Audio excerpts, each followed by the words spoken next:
Lo que nos vamos a preguntar, ¿sí?, es cómo se originan la temperatura del aire y del suelo.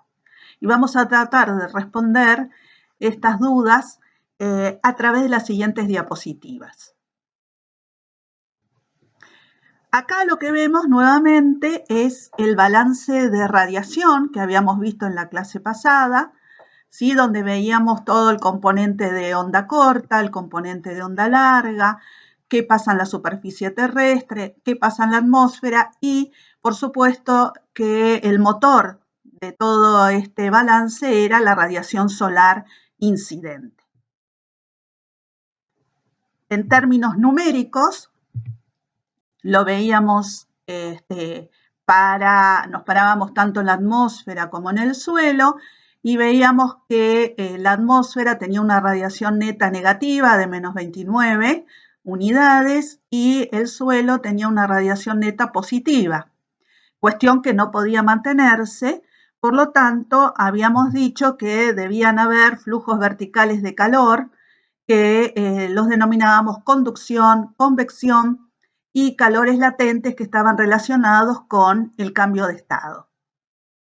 Si lo que queremos ahora es ver todos estos componentes, tanto la radiación como estos flujos verticales de calor, lo que vamos a ver es un balance de energía. ¿Qué es lo que tenemos acá en esta diapositiva? Fíjense, bien a la izquierda tenemos la parte o el componente de onda corta, donde está la radiación solar, ¿sí?, la radiación que llega a la superficie terrestre, que es la radiación global, la directa más la difusa. Dentro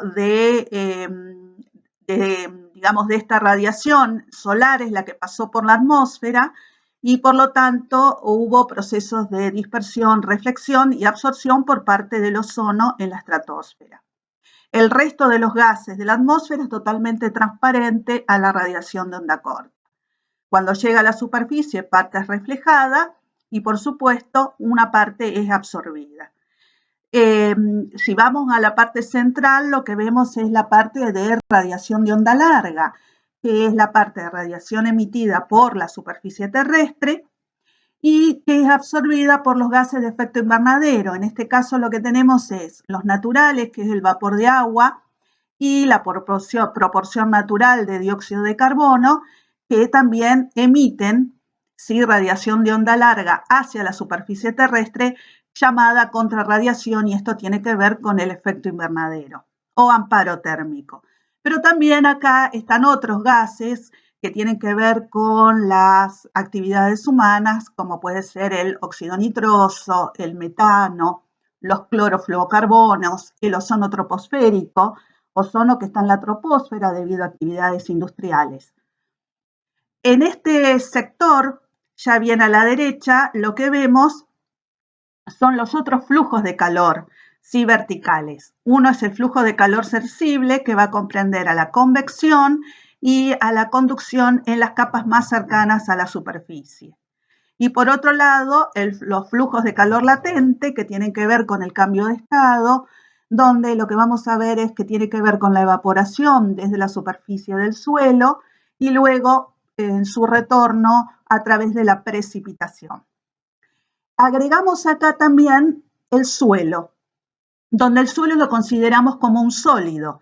Por lo tanto, el proceso de transferencia de calor más importante es la conducción. También tiene poros el suelo, con lo cual también puede haber algo de cambio de estado, pero el proceso predominante es la conducción. En definitiva, lo que podemos ver a través de esta transparencia o esta diapositiva donde vemos el balance de energía, podemos concluir que los procesos fundamentales para el calentamiento del aire y por lo tanto para determinar la temperatura del aire son la irradiación terrestre con la absorción por parte de los gases de efecto invernadero. Ese es el proceso más importante. Luego le siguen los procesos de convección y cambio de estado y por último la conducción en las capas muy bajas de la atmósfera. En una proporción, menor proporción, vamos a encontrar la absorción por parte del ozono, pero solamente en la estratosfera. En cuanto a la temperatura del suelo, el proceso fundamental es el de conducción. En esta diapositiva lo que vemos es un poco el resumen de lo que estuvimos hablando en la diapositiva anterior. En conclusión, lo que uno puede ver es que evidentemente la fuente de calor de la temperatura del aire es la superficie del suelo. Con lo cual es lógico pensar que las capas más cercanas a el calefactor o a la fuente de calor, que es la superficie del suelo, las capas de aire más cercanas tendrán mayor temperatura que aquellas que están más lejos. Por lo tanto, es esperable que la temperatura del aire disminuya con la altura a medida que nos vamos alejando de la superficie terrestre. En cuanto a la temperatura del suelo, el proceso fundamental es la conducción, y vamos a ver que este proceso es mucho menos eficiente que la radiación y la convección, y vamos a ver en otro video cómo este proceso va a influenciar a la variación de la temperatura del suelo con la profundidad a lo largo del día y a lo largo del año.